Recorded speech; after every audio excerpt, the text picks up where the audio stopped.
আম্মা জান আয়েশা সিদ্দিকা রাদিয়াল্লাহু তাআলা আনহা গভীর মনোযোগ। গুরুত্বপূর্ণ একটা কথা আপনাদেরকে শোনাচ্ছি রে আমার বাবা। আম্মা জান আয়েশা সিদ্দিকা রাদিয়াল্লাহু তাআলা আনহা নবীকে নিয়ে বসেছে। কোন জায়গায় বসে? গোসল করার জন্য বসেছে। সুবহানাল্লাহ। নবীকে গোসল করার জন্য আম্মা জান আয়েশা সিদ্দিকা আল্লাহর নবীকে বসাইছে। গোসল দিচ্ছে। নবী আমার দেখে গোসলের পানি যায় আর ওই পানির সাথে লাল বর্ণের রক্তগুলো চলে যাচ্ছে। নবী আমার ডানে তাকায়, সামনে তাকায়, পিছনে তাকায়, বামে তাকায়, কিরে রক্ত কোন জায়গা থেকে আসলো? রক্ত দেখা যায়। আমাকে গোসল দিচ্ছে আয়েশা, কিন্তু রক্ত কোন জায়গা থেকে আসলো? কিছুক্ষণ পরে নবী খোঁজাখুঁজির পরে দেখি কোথাও রক্ত দেখা যায় না। এবার নবী আমার একটু রাগ হয়ে বললেন, আয়েশা রে, কোন জায়গা থেকে রক্ত আসে পানির সাথে? আম্মা জান আয়েশা কয়, ইয়া রাসূলুল্লাহ, ও মায়ের নবী গো, ইয়া হাবিবাল্লাহ, যখন আপনি জলচকি মোবারকের মধ্যে সুন্দর করে আরামসে বসেছেন গোসল করার জন্য, নবী গো, আমি আয়েশার একটা পায়ের আঙ্গুল ওই জলচকির খুঁড়ার মধ্যে পড়ে গিয়েছিল। ইয়া রাসূলুল্লাহ, ইয়া হাবিবাল্লাহ, দেখেন স্বামীকে কতটা মহব্বত করেছে আম্মাজান স্ত্রী হইয়া। এ বন্ধু গো, মায়ের প্রতি যেমনিভাবে সন্তানের হক আছে, স্ত্রীর প্রতি স্বামীর প্রতি তেমন হক আছে, আবার স্বামীর প্রতি স্ত্রীরও হক আছে। এই জন্যই তো আমার আল্লাহ কোরআনের মধ্যে বলেছে, হুন্না লিবাসুল লাকুম ওয়া আনতুম লিবাসুল লাহুন্না। তোমার স্বামী হইল স্ত্রী তোমার গায়ের পোশাক, ও স্ত্রী তোমার স্বামী হইল তোমার গায়ের পোশাক। স্বামীর জন্য স্ত্রী গায়ের পোশাক, আবার স্ত্রীর জন্য বাবা স্বামী গায়ের পোশাক। অর্থাৎ দুজন দুজনের মধ্যে একাকার হয়ে যায়, মিশ্রিত হয়ে যায়। আব্বু গো, এই মোহাব্বত নিয়ে যখন আল্লাহর নবী জলচকি মোবারকের মধ্যে বসলো, এবার আম্মা জান আয়েশা কয়, ইয়া রাসূলুল্লাহ, এত মোহাব্বত নিয়ে ভালোবাসা নিয়ে আপনি জলচকি মোবারকের মধ্যে বসেছেন, আমার একটা নখ আপনার ওই জলচকির খুঁড়ার মধ্যে পড়েছে।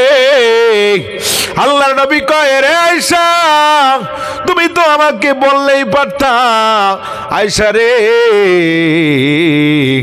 যদি তুমি আমাকে বলতা আমি ওই জলচকির মধ্যে বসতাম না, তোমার পা উঠাইয়া নিতা। আয়েশা কয়, ইয়া রাসূলুল্লাহ, নবী গো, আপনি এত মোহাব্বত নিয়ে, এত ভালোবাসা নিয়ে জলচকি মোবারকের মধ্যে বসেছেন, আমি যদি বলি নবী গো আপনি জলচকি মোবারক থেকে দাঁড়ান, আমার বড় বেয়াদবি হবে নবী গো। এই বেয়াদবি হওয়ার কারণে আমি বলি নাই। আমার ওই আঙ্গুলটা ফেটে, আঙ্গুলটা ভাগ হয়ে আমার শরীর থেকে ওই পানির সাথে মিশ্রিত হয়ে আমার শরীরের রক্ত যাচ্ছে। আল্লাহর নবীর সঙ্গে সঙ্গে আম্মা জান আয়েশা সিদ্দিকার ওই আঙ্গুলটা বের করে কয়, আয়েশা রে, ও আয়েশা, এত মহব্বত তুমি আমাকে করো, এত ভালো তুমি আমাকে বাসো আয়েশা গো। আরে আয়েশা, দেখি দেখি দেখি তোমার পা কেমন ভাবে ফেটে গেছে।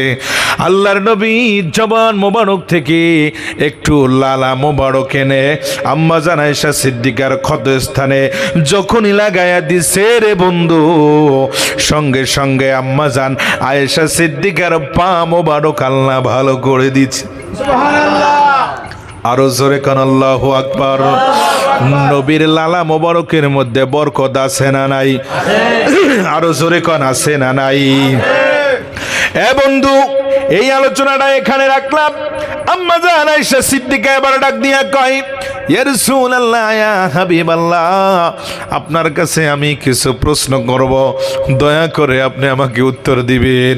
আল্লাহর নবী আয়েশা রে, কি প্রশ্ন করবা, তুমি কি জানতে চাও? আয়েশা সিদ্দিকা আবার ডাক দিয়ে কয়, ইয়া রাসূলুল্লাহ, আমি জানতে চাই মানুষ যখন মরে যায় তখন সবচাইতে মানুষের কষ্ট এবং হৃদয় বিদারকের সময় কোনটা? আরো জোরে কান আল্লাহু আকবার। ওই আমি চলে যাব, আমাহে তোমরা বইলা যায়ও না। আমি চলে যাব, আমাহে তোমরা বইলা যায়ও না। ডাইনে বামে মাটি আমার মাটির বেসানা, ডাইনে বামে মাটি আমার।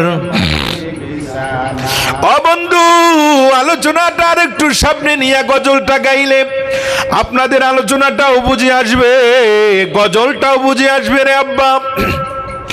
আম্মা জান আয়েশা এবার ডাক দিয়া কয়, নবী আল্লাহ, মানুষের ইন্তেকালের পরে কোন সময়টা বড় দুঃখের সময়? নবী আমার ডাক দিয়া কয়, আয়েশা রে, যখন মানুষের জানটা বের হয়ে যায়, ঘরের মধ্যে খাটে শোয়া থাকে মানুষটা, ওই খাটের মধ্যে শোয়া অবস্থায় যখন মানুষের জান কবজ হয়ে যায়, আরে আত্মীয় স্বজন চতুর্দিক থেকে আসে, আয়েশা তাকে একটা নজরে দেখে, দেখার পরে একটা কাপড় দিয়ে তার চেহারাটা ঢেকে দেয়।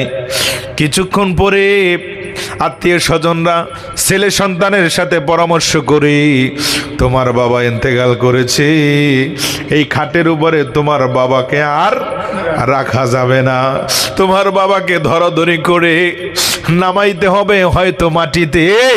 এ বন্ধু, কার জন্য ঘর করলি, কার জন্য বাড়ি করলি, কার জন্য বিল্ডিং করলি, কোন আশায় তুমি দুনিয়ার এখনো মায়ায় পড়ে আছো রে বাবা? কিসের জন্য এখনো দুনিয়া যাও? আজকে মারা গেলে কালকে 3 দিন হবে, দুনিয়ার সমস্ত ঘরে লাইট জ্বলবে, কিন্তু তোমার আমার কবরের খবর বাবা কেউ নিবে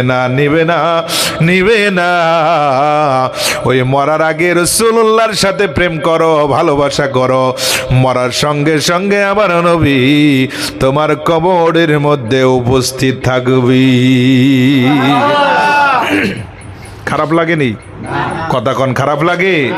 আমার বন্ধুরে, আম্মা জান আয়েশা এবার ডাক দিয়া কয়, রাসূলুল্লাহ, বলেন তো কোন সময়টা দুঃখের সময়? নবী আমার ডাক দিয়া কয়, আয়েশা রে, যখন ছেলে সন্তানগুলো পরামর্শ কইরা একটা পর্যায়ে কয়, আমার বাবাকে হয়তো মাটিতে নামানোর দরকার নাই, মসজিদের চারপায়ে একটা খাট, আব্বারে ওই খাটটা আনতে কোনো ভাড়া দেওয়া লাগে না, পয়সা দেওয়া লাগে না। আব্বু গো, ওই বাহনটা যে কোনো জায়গায়, যে কোনো মসজিদের বারান্দায় অপেক্ষা করে, কথা বলেন ঠিক কিনা? ওই খাটটা বারান্দায় অপেক্ষা করে, শেষ জীবনের শেষ বাহনে ওই খাটটা মানুষের দ্বারে দ্বারে আসে। আরে আমার বন্ধু, ও আমার এলাকার মা বোনেরা গো, আলোচনাটা একটু মনোযোগ দিয়ে শুইনা নেন। অল্প সময়ের মধ্যে আমি আলোচনাগুলো গুছিয়ে নিয়ে আসতেছি, শেষ করে দিব। আব্বু গো, যখন ছেলে সন্তানেরা পরামর্শ কইরা একবারে ক্লিয়ার করে দিল, ডাক দিয়া বলতেছে, আমার আত্মীয় স্বজনরা, আমার বাবাকে মাটিতে শোয়ানোর দরকার নাই, আমার বাবাকে ওই খাটের মধ্যে শোয়া দাও। আলিশান বিছানা থেকে তুমি এত কষ্ট কইরা খাট বানাইলা, এত কষ্ট কইরা তুমি টাকা পয়সা উপার্জন কইরা বাড়ি করলা, এত কষ্ট কইরা উপার্জন কইরা তুমি যেই ছেলে সন্তানের মুখের মধ্যে লোকমা দিলা, ও বন্ধু গো, বন্ধু গো, আজকে তারা পরামর্শ কইরা তোমাকে আমাকে খাট থেকে নামায়া যখন শেষ বিদায়ের খাট, ওই খাটের মধ্যে যখন চড়ায়া দেয়, আল্লাহর নবী কয় আয়েশা রে, ওই সময় মৃত্যু ব্যক্তির ডাক দিয়া কয়, এই সন্তানরা আমাকে আস্তে আস্তে করে নামা, আমাকে আস্তে করে নামা। এই খাট করতে গিয়ে রে বাবা কত কষ্ট আমার করতে হয়েছে, কত মানুষের বাড়ি বাড়ি কাজ করতে হয়েছে। আব্বারে, যারা ছেলে সন্তান বড় করছে আর বড় করতে যাইয়া মানুষের বাড়ি কাজ করেছে, মানুষের সাথে বদলা বিক্রি করেছে, এ আব্বুরে তারা বুঝবে সন্তান বড় করতে বাবার এবং মায়ের কতটা কষ্ট সহ্য করতে হয়েছে। আজকে তুমি বড় হয়ে, ও বন্ধু, তুমি আজকে সমাজের মধ্যে এস্টাবলিশ হয়ে, তুমি একজন সমাজের মধ্যে ধনট্য ব্যক্তি হইয়া কিভাবে তুমি পারো স্ত্রীকে লইয়া আলিশান জায়গায় থাকতে ওই মায়ের খবর তুমি একটা বারের জন্য নেও না? এরকমের সন্তান দুনিয়ায় আছে না নাই? আরো জোরে বলেন, আছে না নাই? ওই সন্তানের কপাল পুরা। আমার আল্লাহর নবী কয়, ওমা নারুকা ওয়া জান্নাতুকা, ওমা নারুকা ওয়া জান্নাতুকা, ওমা নারুকা ওয়া জান্নাতুকা।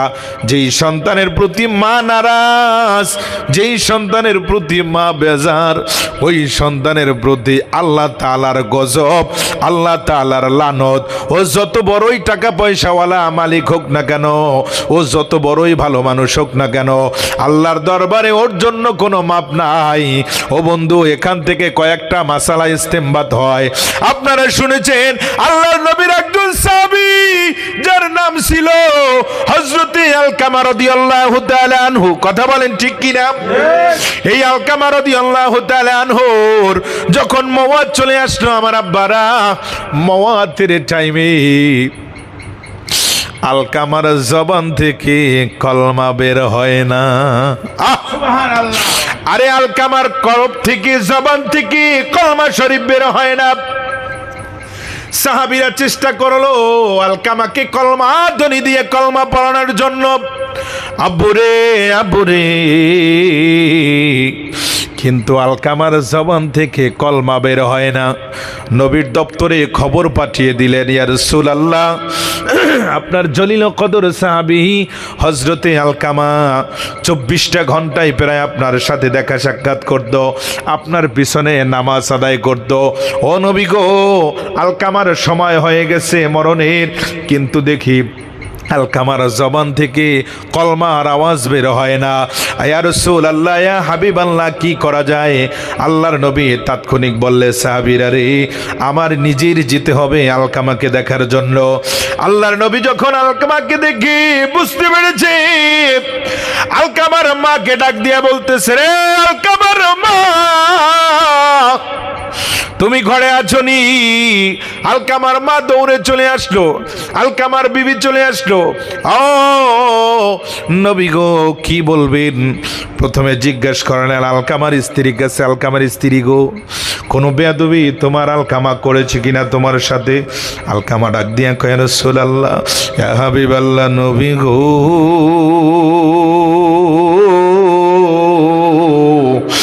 আপনার আলকামা আমার সাথে কোনো বেয়াদবি করে নাই, আলকামা আমার সাথে কোনো অন্যায় করে নাই গো নবীজি। নবী কয়, তাহলে কলমার আওয়াজ কেন আলকামার জবান থেকে বের হয় না? ও বন্ধু, এবার মায়ের কাছে জিজ্ঞাসা করে, ও আলকামার মা, আপনি বলেন, মুরব্বী হিসাবে আমি রাসূলুল্লাহর মা হন, আপনি বলেন, আলকামা আপনার সাথে কোনো বেয়াদবি করেছি কিনা? আলকামার মা ডাক দিয়া কয়, নবী গো, ইয়া রাসূলুল্লাহ, ইয়া হাবিবাল্লাহ, ও মায়ের নবী গো, আলকামা আমার সাথে তেমন বেয়াদবি করে নাই, তবে আমি মায়ের মনের মধ্যে একটু কষ্ট লেগেছে। আলকামা আমার সাথে এই কষ্টটা দিয়েছে। আল্লাহর হাবিব কয়, আলকামার মা কি কষ্ট দিয়েছে তোমাকে বলো? আলকামার মা ডাক দিয়া কয়, ও নবী গো, নবীজি, আলকামা যখন বাজার থেকে বাজার করে নিয়ে আসতো, ফলমূল নিয়ে আসতো, আমার হাতের মধ্যে না দিয়া মা বোনরা বেজার হবেন না, সত্য কথা বলে দিয়ে যাচ্ছি। এরে মা, আজকে তুমি হইতে পারো স্ত্রীর বধূ, কালকে কিন্তু তুমিও সন্তানের মা হবা। তোমার সাথে যদি ওরকমের আচরণ হয়, তখন কিন্তু তুমিও সহ্য করতে পারবা না। কথা বলেন ঠিক না বে ঠিক? আলকামা আবার ডাক দিয়া কয়, মা, আপনার সন্তান কি অন্যায় করেছে? বলে বাজার থেকে আসার পরে বাজারের ফলমূল আমার কাছে দিত একটা, বাকি সমস্ত ফলগুলা তার স্ত্রীর হাতের মধ্যে দিয়ে দিত। আমি নারকাটা মা, তখন কষ্ট পেয়েছি। এই সন্তান পেটে ধারণ করতে যাইয়া আমি মায়ের 10টা মাস আমি মায়ের কষ্ট ধারণ করতে হয়েছে।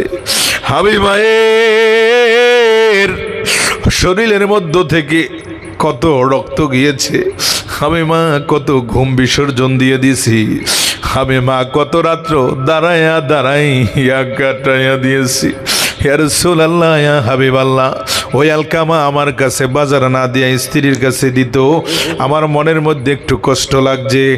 আল্লাহর নবী ডাক দিয়া কয়, সাহাবী,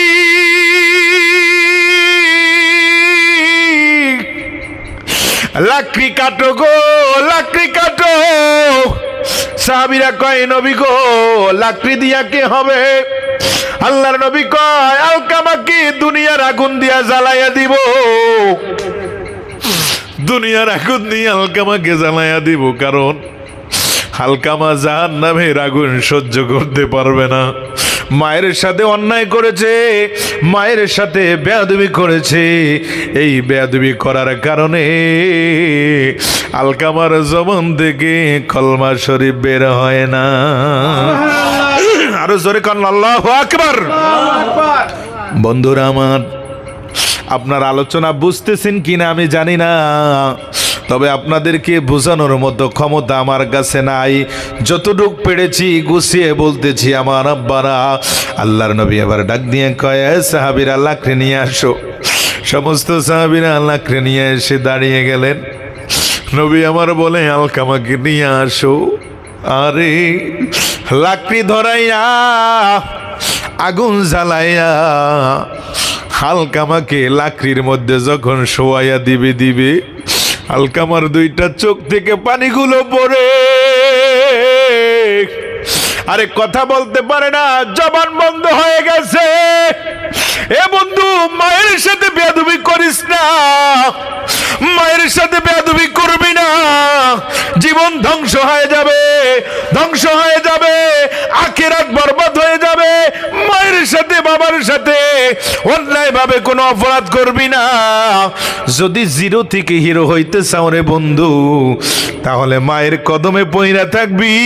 তোর মা যদি তোর জন্য দোয়া করে মরেও যায়, আল্লাহ কয় মায়ের দোয়ার বরকতে যদিও প্রেসিডেন্ট না হয়, প্রেসিডেন্ট হইলে যে ইজ্জত পাইতো সন্তান, ওই রকমের ইজ্জত আমার আল্লাহ মায়ের দোয়ার বরকতে দান করি।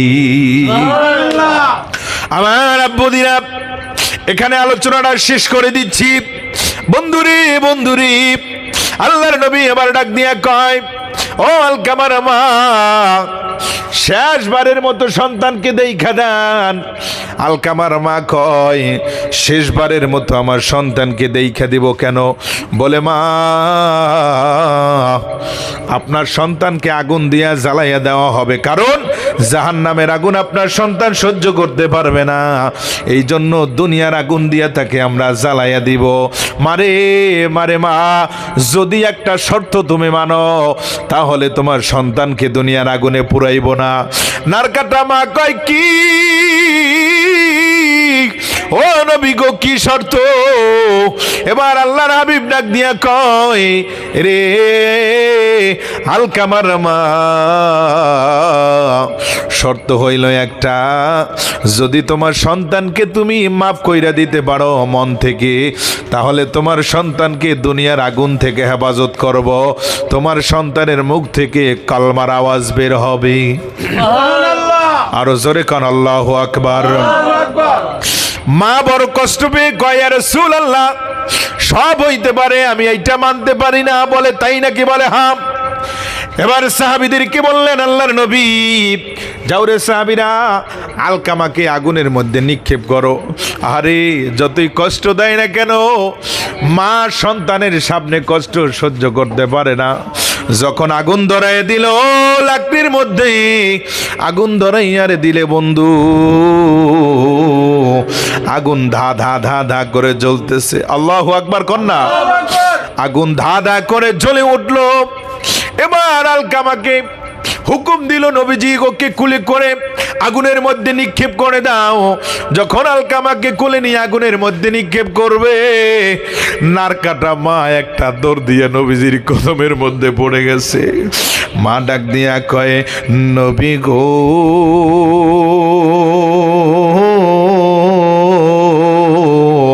দুনিয়ার সব কষ্ট সহ্য করতে পারি গো নবী, এই সন্তানকে পেটের মধ্যে লইছি, আমি কষ্ট করেছি আমি গো নবীজি, দুনিয়ার কোনো মানুষ কষ্ট করে নাই।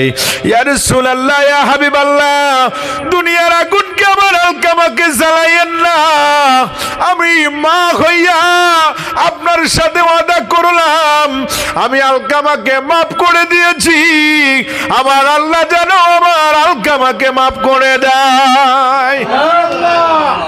ও বন্ধুরি, যখন আলকামার মায়ের জবান থেকে এই ধরনের কথা বের হয়ে গেল, সঙ্গে সঙ্গে আলকামার জবান থেকে কলমা রাধনি আর কেউ পড়ে দিতে হয় নাই, বলে দিতে হয় নাই বন্ধু গো, সঙ্গে সঙ্গে আলকামার জবান থেকে বের হয়ে গেল, লা ইলাহা ইল্লাল্লাহ মুহাম্মাদুর রাসূলুল্লাহ সাল্লাল্লাহু তাআলা আলাইহি ওয়াসাল্লাম। বন্ধুরে বন্ধুরে, সেই নবীর প্রেম ভালোবাসা আমাদের দরকার আছে না নাই?